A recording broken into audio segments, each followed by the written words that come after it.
Assalamualaikum warahmatullahi wabarakatuh. Bertemu lagi dengan saya di channel Cerita Misterius. Pada kesempatan kali ini, saya akan membawakan kisah misteri yang berjudul Tumbal Restoran Ibuku. Seperti apa kisahnya?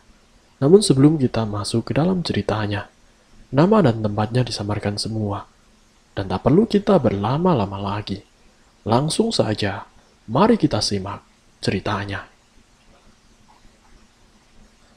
Perkenalkan, namaku adalah Chelsea Olivia. Aku biasa dipanggil Chelsea. Umurku 16 tahun. Dan bulan depan tanggal 17 adalah Sweet Seventeen-ku. Hari Minggu kali ini, sama saja seperti minggu-minggu yang lalu. Mandi pagi, sarapan berkemas, dan mulai berkendara ke gereja. Dengan cantik aku pergi ke tempat ibadahku, bertemu banyak teman, dan juga pendeta kami, yaitu Bapak Fajar. Tidak asing bagiku bertemu dengannya, karena selain setiap minggu kami bertemu di gereja, tak jarang juga dia bertamu ke rumahku, sekedar berbicara dengan ibu, dan pergi meninggalkan rumah. Rasanya dia sudah seperti ayah bagiku, karena dia sangat baik. Dia juga tidak segan untuk sekedar mengajakku pergi bermain, menggantikan sosok ayah yang akan sampai kapanpun ku benci. Aku hidup dari keluarga yang cukup terbilang lumayan dalam hal materi.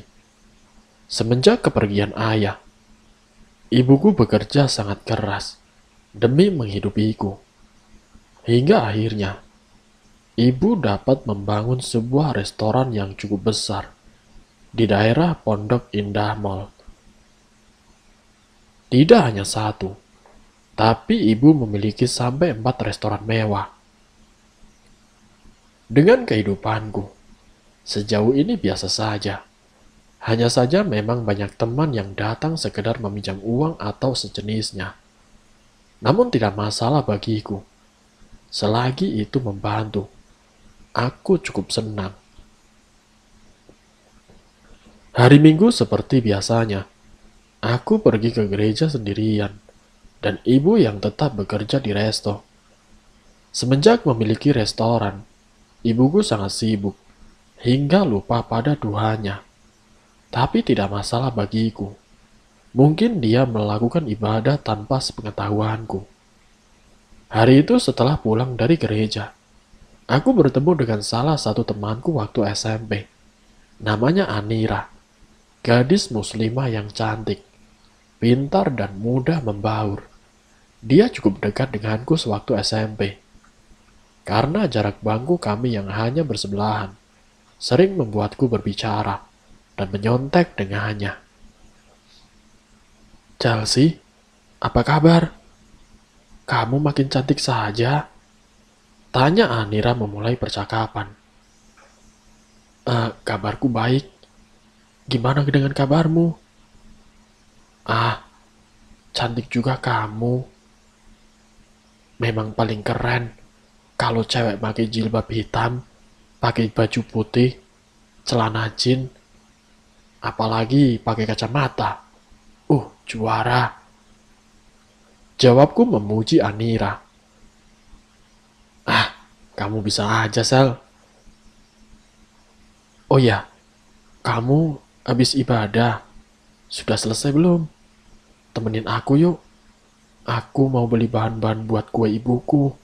Soalnya lagi kehabisan bahan nih. Ya udah, ayo. Aku juga tidak ada kerjaan sih di rumah.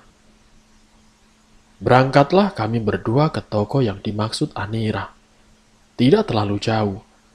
Hanya sekitar 15 menit kami berjalan, sambil tertawa membahas kenangan sewaktu SMP. Dan kini sampai di toko. Anira langsung memesan semua yang dia butuhkan, dan aku hanya memperhatikan. Dia sama sepertiku, tidak mempunyai seorang ayah, hingga ibu kami yang harus bekerja. Jujur saja aku kagum padanya, karena dia mau membantu ibunya berjualan. Sedangkan aku sering sekali mengeluh jika ibu menyuruhku membantunya.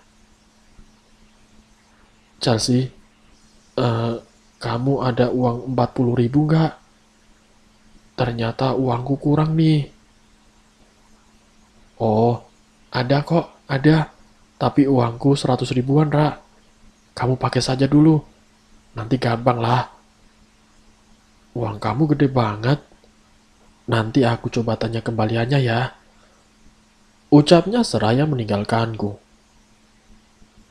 Ini, Cal. Tapi kembalian kamu nyatu sama uang aku. Yang sisaan tadi recehan. Ya sudah, gak apa-apa, Ra. Kamu pegang saja. Aku ikhlas kok. Santai saja. Gak bisa, Cel. Ini kan uang kamu. Gini saja. Aku jajanin dulu uangku. Nanti kembalian 60.000 aku kasih ke kamu ya. Sama hutang 40.000ku nanti aku kembalikan. Udah, Ra. Kamu ribet amat sih. Kamu ambil aja gak apa-apa. Jangan gitu, Cel. Perihal uang itu dibawa ke akhirat tahu. Ya sudah, gini aja. Ibu kamu kan jualan kue. Aku beli saja deh kuenya. Yang seharga 40.000 itu. Atau lebih juga gak apa-apa. Gimana ya? Ya udah deh. Kalau gitu nanti kalau sudah jadi, aku antar ke rumah kamu ya. Ya sudah, ini alamat rumahku. Kamu catat ya. Siap, nanti sore aku bawain kue ke rumah kamu ya. Iya, ya. Sekarang aku pulang dulu ya. Aku tunggu kamu di rumah. See you, Uhti. Ucapku selagi beranjak pergi. Aku pulang sampai di rumah langsung mandi berganti baju. Sungguh hari yang panas untukku. Jam menunjukkan pukul 12:30. Anira bilang dia akan ke rumahku pukul 5 sore. Jadi aku ada waktu untuk tidur. Sampai akhirnya, aku terbangun tepat 4:30 sore. Sebentar lagi Anira sampai pikirku. Dan benar saja, baru juga membuka pintu kamar. Pembantuku Mbak Sinta sudah di depan kamar. Ingin memanggilku, karena Anira sudah sampai. Mbak, ada temannya tuh. Jenenge Mbak Anira. Ucapnya dengan aksen Jawanya. Iya Mbak, suhun. Suruh masuk saja Mbak. Aku tunggu di kamar ya. Kataku menjawab. Nggih Mbak. Ujarnya sambil mengangguk tanda mengerti. Tidak lama Anira masuk ke kamarku. Ternyata dia belum berganti baju. Hanya saja kali ini, kacamatanya tidak dibawa. Rumahmu gangnya kecil, tapi rumahmu seperti istana ya. Ucap Anira keheranan. Ah, ini mah rumah kecil, Ra. Cuma lantainya saja sampai 3. Tetap saja gede. Naik tangga rumahmu capek loh. Pantas saja kamu langsing. Hah. Oh ya, ini kuenya. Harganya 35.000. Ini uang kembaliannya 5.000. Ya ampun, dibalikin segala sih, Ra. Ambil saja sudah gak apa-apa. Oh ya, ibu kamu bisnis restoran kan? Hebat ya ibu kamu. Ya gitu deh, semenjak si brengsek pergi, ibu jadi kepaksa kerja keras buat aku. Tapi ibu tidak sendirian kok ngerintisnya. Berdua sama pendeta di gerejaku. Namanya Pak Fajar. Orangnya baik. Gak kayak calon ayah baru. Kata Anira, memotong omonganku yang belum selesai. Kami berbincang cukup lama, sampai waktu pukul 6 sore. Aku mencoba menawarkannya untuk sholat maghrib, tapi Anira ternyata sedang berhalangan. Aku lagi tidak sholat. Eh, tapi aku mau ke kamar mandi. Oh, pantas gak sholat. Ya udah tuh, pakai aja kamar mandiku. Kamu ada pembalutnya? Iya, aku bawa dari rumah kok. Cukup lama menunggu Anira. Mungkin dia kerepotan. Hampir 1 jam di dalam kamar mandi. Lalu dia keluar. Tapi terlihat jelas di lengan kanannya. Ada bercak darah yang lumayan banyak menurutku. Loh, kamu kenapa, Ra? Tanyaku keheranan. "Eh, kamu tadi keluar kamar ya?" Tanyanya ketakutan, tanpa menjawab pertanyaanku.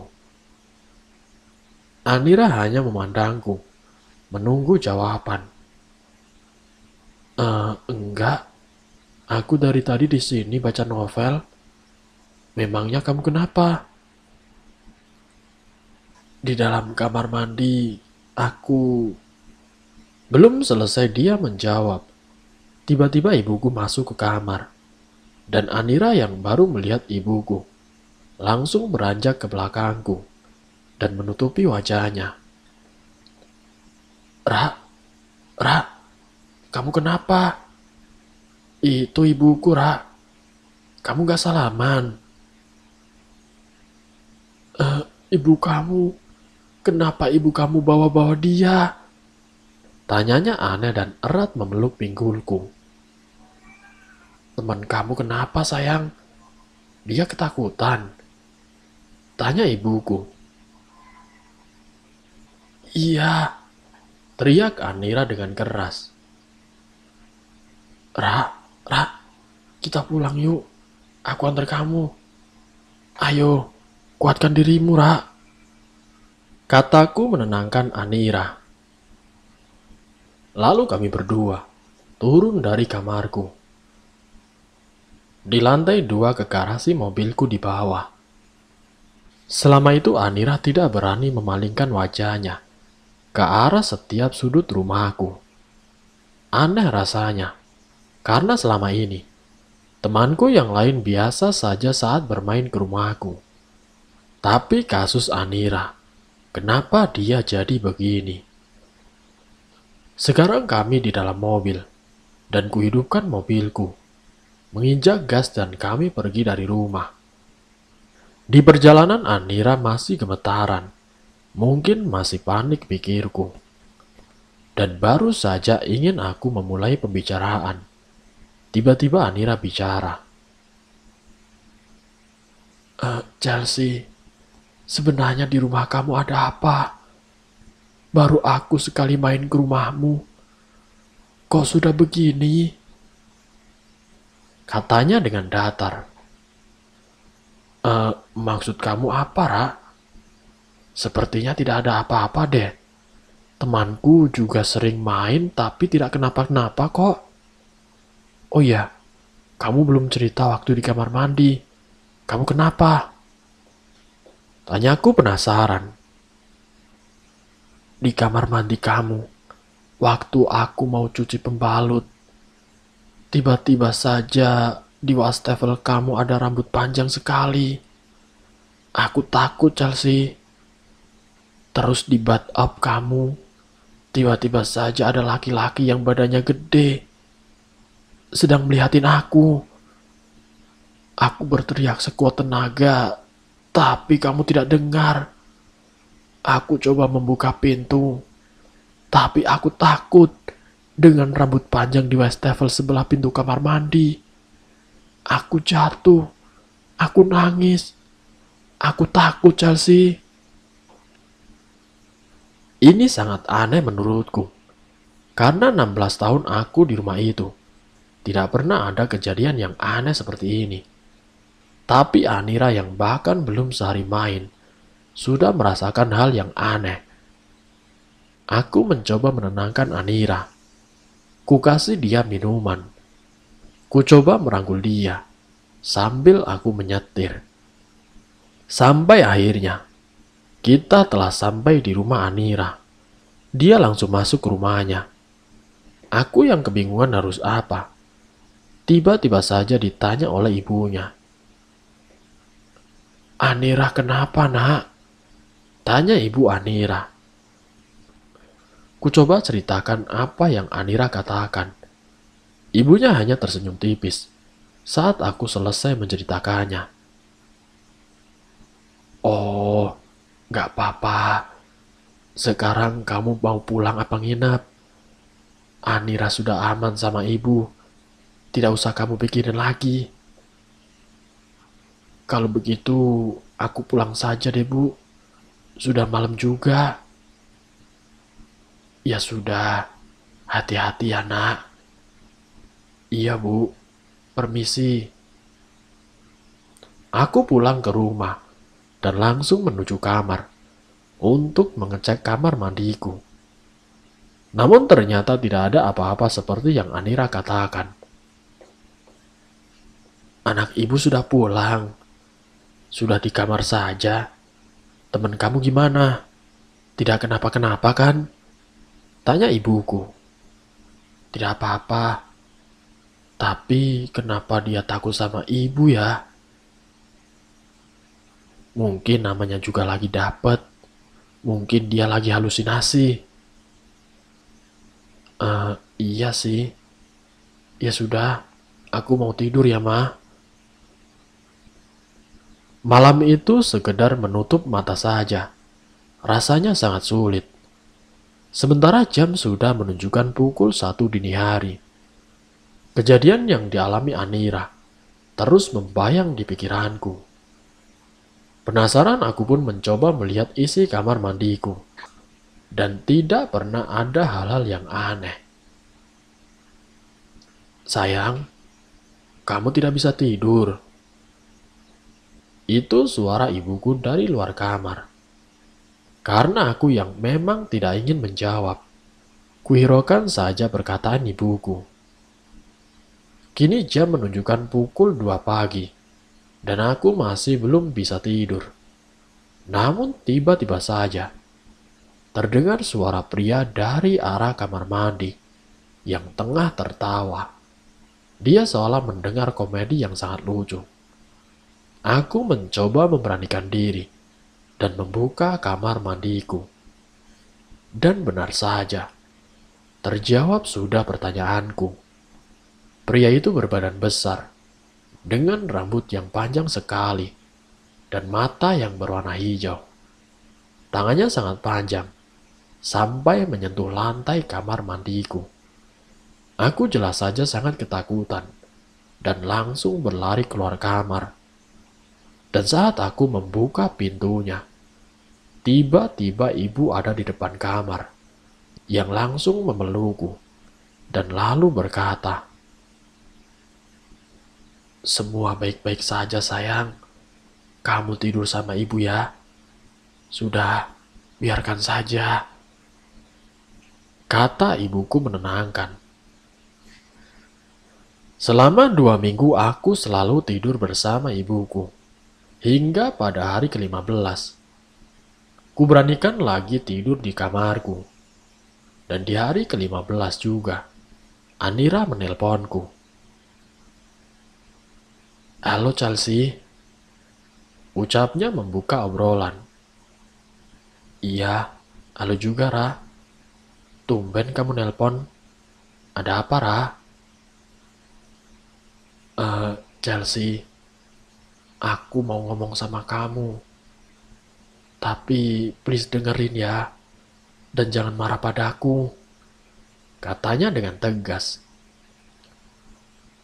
"Ngomong apa ya, Ra? Kalau soal kamar mandiku, 2 minggu yang lalu aku juga ngelihat yang seperti yang kamu lihat." "Bukan, Chelsea. Tapi ini ada yang lebih gawat. Tentang ibu kamu." "Hah? Ibuku? Kenapa dengan ibuku, Ra?" "Chelsea, dengar. 10 hari lagi kamu ulang tahun kan? Dari sekarang, cepat pergi dari rumah itu. Kamu tidak aman." Di sana ibu kamu bahaya. Ucapnya sedikit berteriak. Maaf, Ra. Maksud kamu bahaya bagaimana? Ibuku orangnya baik kok. Gak mungkin dia macam-macam sama aku. Ya, mungkin itu yang kamu lihat, Chelsea. Tapi ibu kamu sangat bahaya. Kamu apa-apaan sih, Ra? Sudah ya, Ra, cukup. Aku tidak mau dengar lagi. Kalau kamu ngomongin ibu terus. Cukup, Ra. Cukup. Sudah.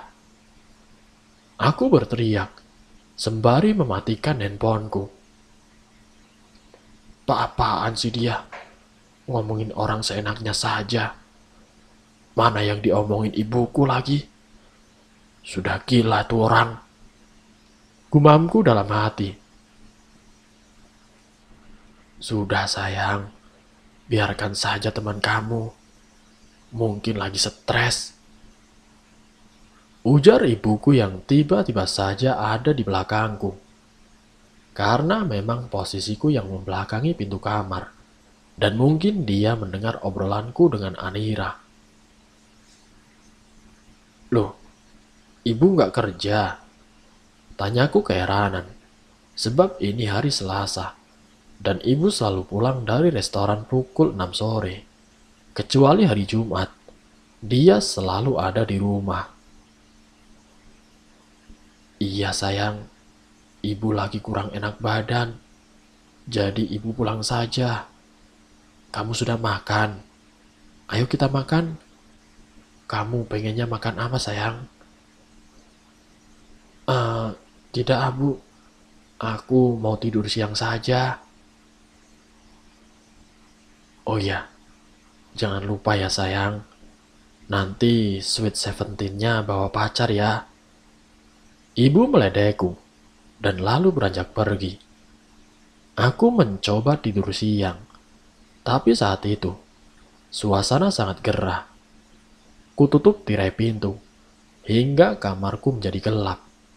Kunyalakan remote AC, dan tidur bermandikan udara sejuk. Siang itu aku bermimpi cukup aneh, tapi terasa sangat nyata. Aku bermimpi terikat di lantai, dengan posisi seperti disalib. Tubuhku telanjang, dengan mulut tersumpal kain merah berbau amis. Darah di kiri dan kananku, serta terlihat dua kepala kambing berwarna putih dan hitam. Aku menangis, tapi tidak bisa berkata. Sangat berat rasanya mengeluarkan suara saat itu. Tidak lama terlihat ibu dan Pak Fajar pendetaku. Mereka memakai jubah hitam dengan lengan berwarna merah dan ada sedikit garis putih di ujung bawah jubahnya. Ibu terlihat membawa nampan, tapi aku tidak tahu apa isinya. Karena posisi mereka yang berdiri dan aku terikat di bawah lantai. Pak Fajar membawa pisau panjang yang sudah berlumuran dengan darah. Tiba-tiba saja saat aku ingin berteriak, Pak Fajar langsung menusukkan pisau itu ke perutku dan lalu mengoyakkannya. Aku melihat ibu dan dia hanya diam dengan wajah yang datar. Aku berteriak kesakitan, tapi tetap saja suaraku tidak kunjung keluar. Setelah Pak Fajar selesai dengan perutku, ibu menuangkan cairan berwarna merah ke seluruh tubuhku. Dan ternyata itu adalah darah. Aku dapat mengenali dari baunya. Dan saat cairan itu disiram ke wajahku, tiba-tiba saja aku terbangun. Yang anehnya bukan di kamarku, melainkan di sebuah kamar. Dan di tempat yang tidak aku tahu. Apa ini aku masih mimpi? Ya Tuhan, aku mau bangun. Aku ingin pulang. Aku berteriak sangat kencang. Kamu sudah bangun, Cahayu. Enak tidurnya. Kamu lapar? Ibu akan bikinin makanan buatmu ya. Ibu itu sudah tidak asing bagiku. Dia adalah ibunya Anira. Kok ada ibu? Di mana aku ini, Bu? Perutku. Aku melihat perutku, dan ternyata tidak terjadi apa-apa. Loh, kan kamu sendiri yang kesini. Kenapa kamu bingung, Nak? Tanyanya santai sekali. Jujur saja Ibu Anira ini orangnya sangat tenang menurutku. Ramah dan juga baik. Melihatnya saja bisa membuatku menjadi tenang. Ah, aku kesini. Iya, itu mobil kamu di depan. Lagian, memang kamu tidak dicariin. Sudah 6 hari kamu di sini loh. Hah? 6 hari, Bu? Aku di sini 6 hari. Segera aku mengecek HP-ku, dan aku melihat tanggal. Ternyata sekarang tanggal 13 bulan Desember. Itu artinya, Sweet Seventeen-ku tinggal 4 hari lagi. Iya, kamu sudah 6 hari di sini. Ibu senang kamu betah di sini. Kamu aman, Nak, di sini. Sekali lagi omongannya sangat menenangkanku. Chelsea, kamu sudah sadar. Alhamdulillah, aku panik sekali sama kamu. Kamu tidak bangun-bangun, kata Anira berteriak. Aku yang masih kesal karena Anira menyebut ibuku bahaya. Aku pun mencoba mencuekinya saja. Chelsea, maaf ya. 6 hari lalu aku bilang ibu kamu bahaya. Tapi sebenarnya bukan ibu kamu yang bahaya. Tapi si cowok itu. Ucap Anira. Cowok? Cowok siapa, Ra? Yang di kamar mandi? Udah lah, Ra. Sudah lama juga lagian. Belum selesai aku bicara. Ibu Anira memotong omonganku. Bukan, Nak. Tapi pendeta kamu, yaitu si Fajar. Si sialan itu, dia mau menumbalkan kamu demi bisnis ibu kamu dan agar bisa menikahi ibumu. Dia itu orang jahat. Niatnya sudah sangat jahat. Bermain-main dengan makhluk halus. Memangnya dia bisa menyelesaikan permainan dengan mereka? Maksudnya bagaimana, Bu?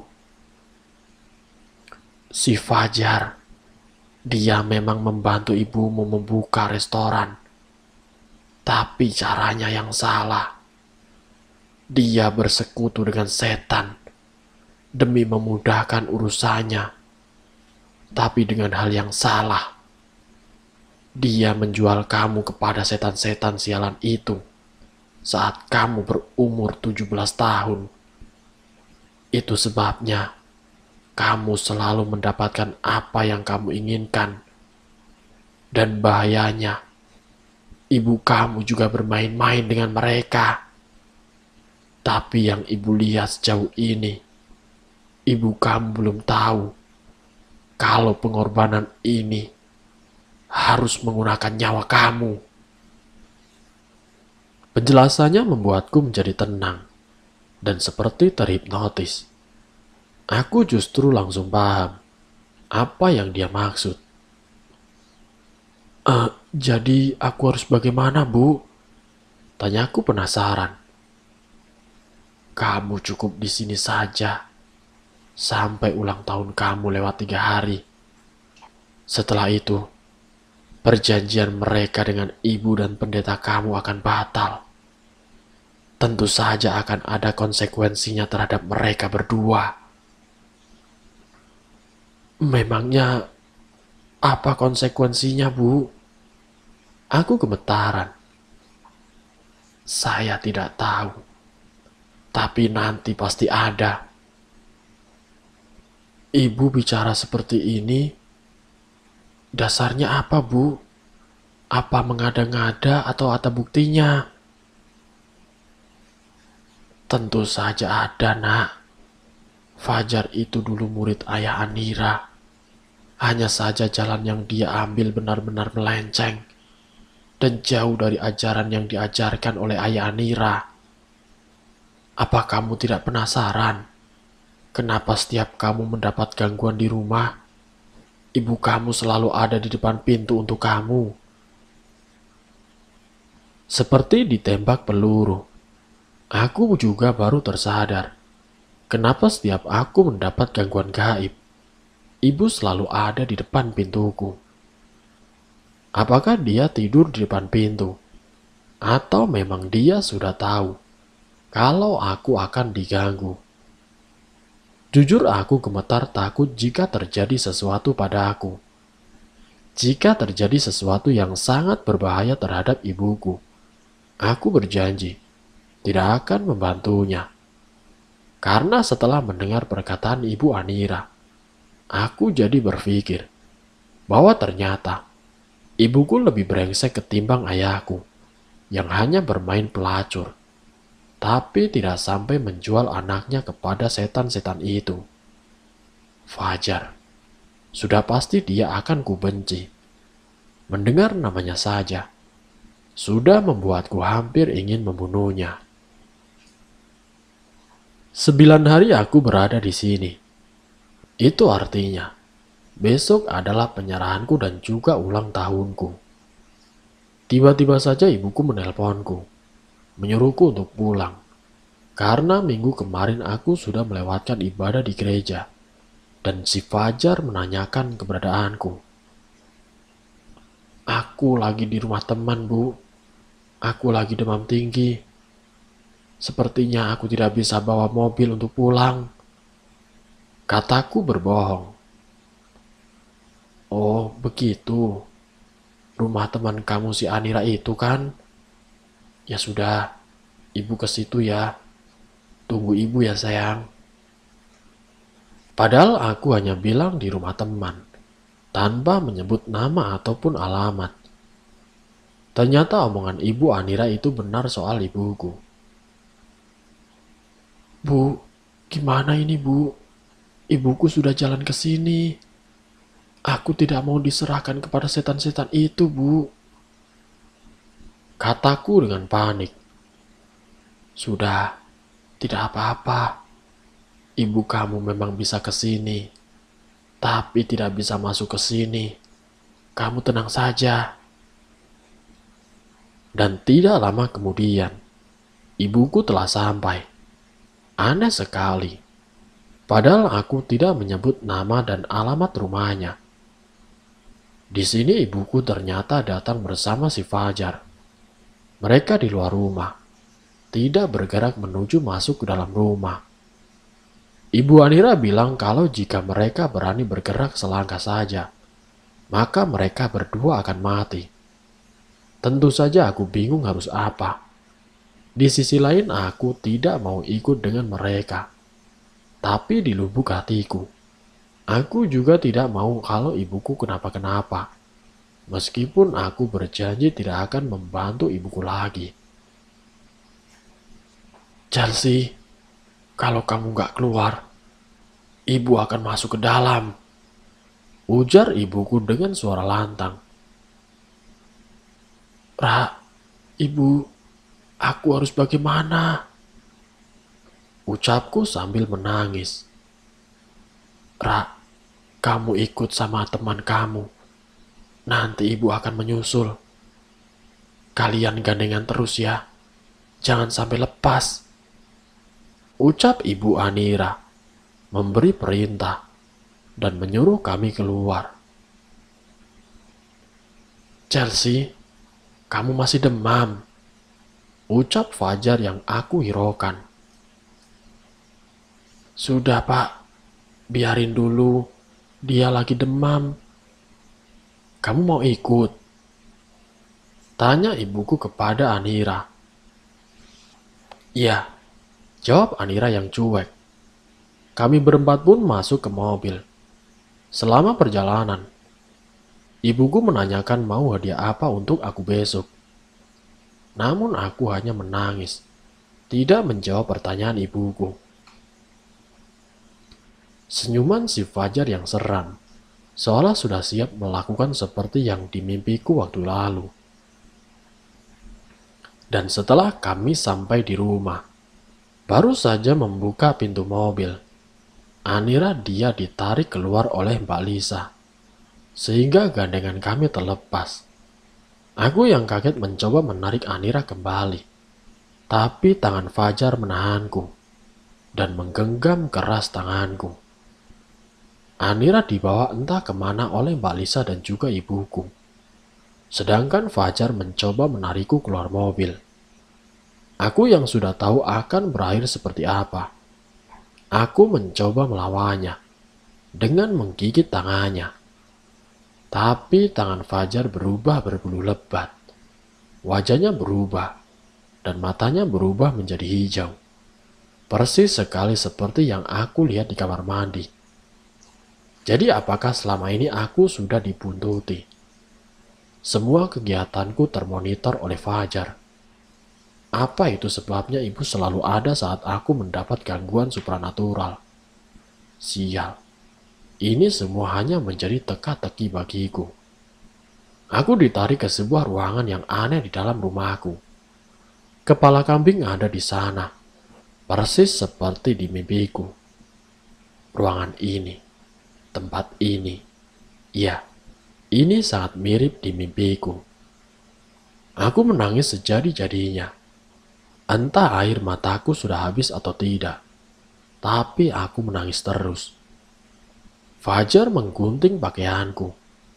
Baju, celana, pakaian dalam semua digunting olehnya. Hingga saat ini, aku telanjang bulat. Kurasa dia ingin mengikatku seperti di mimpi, tapi tidak ternyata. Dia mencoba memerkosaku, tapi tentu saja aku melawannya. Mencoba sekuat tenaga, melawan apa yang tidak aku tahu. Kali ini Fajar sudah tidak berbentuk seperti Fajar yang aku kenal. Tangan panjangnya, mata hijaunya. Dia seperti monster yang mencoba memerkosa aku. Hampir saja dia merenggut keperawananku. Namun tiba-tiba, ibuku telah muncul dan langsung memukul kepala makhluk itu. Anehnya dia berubah kembali menjadi Fajar. Anira bersama ibuku. Dia juga telanjang, sama sepertiku. Rambutnya yang selalu tertutup dengan hijab, kini menjadi tontonanku. Ibuku melempar Anira ke arahku. Kini kami berdampingan dan bergandengan kembali. Tolol, kenapa persembahan mau kamu sakiti? Kau mau cari mati? Hah? Kata ibuku berteriak. Maaf, aku terbawa tubuh indahnya. Lalu kenapa juga kamu bawa anak itu? Dia bahaya, ucap si Fajar.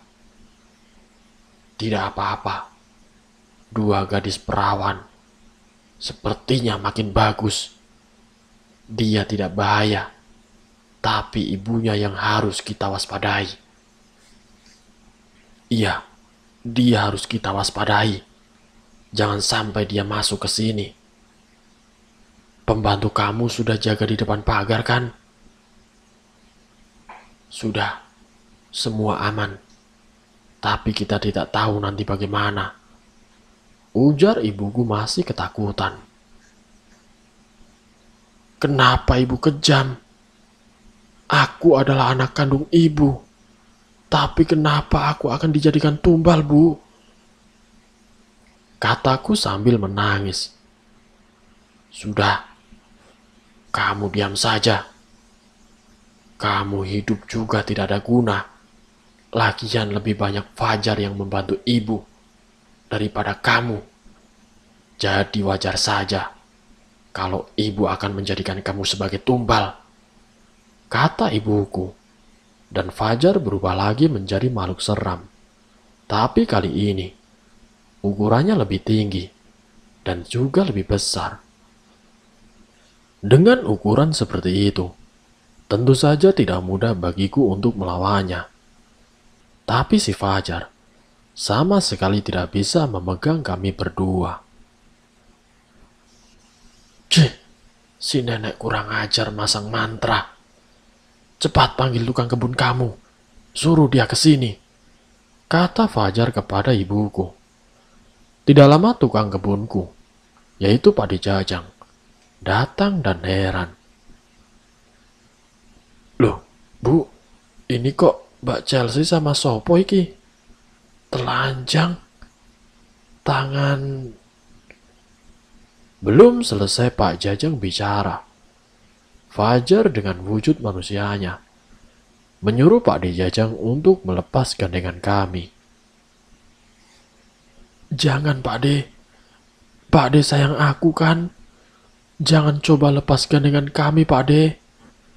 Aku berteriak. Pak Jajang juga malu karena mungkin melihat kami yang telanjang. Dia jadi tidak fokus melepaskan dengan kami dan lalu menyerah. Mohon maaf, saya tidak bisa mas. Bu, saya tidak bisa. Saya tidak kuat, ucap Pak Jajang. Bodoh, melepaskan begitu saja tidak bisa. Mana jari kamu? Kata ibuku. Dan tiba-tiba saja, ibuku memotong jari tangan kiri Pak Jajang. Ia berteriak kesakitan dan seperti menangis. Teriakannya sangat kencang, dan ibu menyuruh untuk membuka gandengan kami kembali. Kali ini Pak Jajang tidak lagi merasa malu, justru menjadi kasar kepada kami berdua. Tangannya kuat bukan main. Dia menggunakan kaki dan tangannya untuk memisahkan kami. Tentu kami melawannya. Darah dari tangannya membasahi badanku dan Anira. Mungkin karena licin bekas darah ditambah tangannya yang kuat. Alhasil gandengan kami pun terlepas. Setelah terlepas, Fajar langsung memegangku dan melemparku ke bagian pojok ruangan. Anira yang mencoba lari ke arahku, kini tertangkap juga oleh Fajar. Dia juga dilempar Fajar. Hanya saja dia dilempar ke atas. Dan ketika jatuh Anira telah pingsan. Aku sudah lemah, lemas dan juga ketakutan. Fajar dengan bentuknya semakin membesar dan mulai menyalipku, persis seperti mimpiku. Dan ternyata cairan yang ibu tuangkan ke arahku, ternyata itu darah sungguhan. Di sisi lain ternyata mereka membunuh Pak Jajang untuk diambil darahnya. Sial, aku seperti di dalam mimpi. Apa sehabis ini perutku akan ditusuk? Dalam hatiku berteriak. Ibuku dan Fajar yang sudah menjadi manusia lagi, memakai jubah yang mirip dengan mimpiku. Ibu membawa nampan berisi darah, dan Fajar memegang pisau penuh darah bekas darah Pak Jajang. Mereka tidak langsung membunuhku, tapi menunggu waktu, sampai tepat pukul 12 malam. Atau tanggal 17, esok hari saat Sweet 17-ku. Aku diikat, dan yang bisa aku lakukan hanya berdoa dan menangis. Mereka menunggu jam tanpa bicara. Aku sudah pasrah. Sementara Anira tidak ada tanda-tanda terbangun, dan aku akan segera mati. Fajar kembali melihat jam, dan kali ini setelah ia melihat jam, dia menengok kepada ibuku sambil mengangguk. Tanda waktunya sudah masuk. Mereka bergerak ke arahku. Fajar yang memegang pisau dan hampir membunuhku. Kenapa hampir? Karena tiba-tiba saja Mbak Sinta membuka pintu ruangan ini. Sontak Fajar dan ibuku melihat ke arahnya. Lalu Mbak Sinta terjatuh. Dan ternyata Ibu Anira ada di belakang Mbak Sinta. Dengan kebaya putih, Ibu Anira sangatlah cantik. Bibir merahnya, wangi kembangnya sangat menyebar ke seluruh ruangan. Fajar panik dan segera berlari ke arah Ibu Anira. Namun Fajar tidak bisa menyentuh Ibu Anira maupun mendekatinya. Pisaunya pun telah jatuh dan ibuku langsung mengambilnya dan mencoba menusuk Ibu Anira. Tapi sama seperti Fajar, mereka tidak bisa mendekatinya. Tanpa aba-aba, mereka berdua terlempar ke sudut ruangan. Ibu Anira menghampiri anaknya dan langsung menutup tubuh telanjangnya dengan kain putih yang sangat harum, serta memotong ikatanku dan lalu menopangku. Kamu hampir dikorbankan. Ini pisau kamu pakai untuk membunuh salah satu dari mereka. Seru Ibu Anira pada aku. Tapi Bu, aku tidak mungkin membunuh orang, Bu. Belum selesai berkata, Ibu Anira langsung memotong. Ibu kamu masih manusia, tapi tidak dengan Fajar. Bunuh makhluk itu. Soal ibu kamu, serahkan saja pada ibu. Seperti biasanya, kata-katanya selalu menenangkan dan menghipnotisku. Saat itu juga, aku mencoba membunuh si Fajar. Pisau yang sudah siap, kutusukkan tepat di kepalanya, berharap agar ia segera mati. Namun aku sangat gugup dan tidak berani melakukannya. Entah apa yang aku lakukan, benar atau salah, tapi gejolak di batinku membuatku ragu untuk melakukannya. Dua orang itu mencoba membunuh kamu, Nak. Tusuk saja pria itu. Tidak masalah kalau dia mati. Justru itu baik. Ingat mimpi kamu.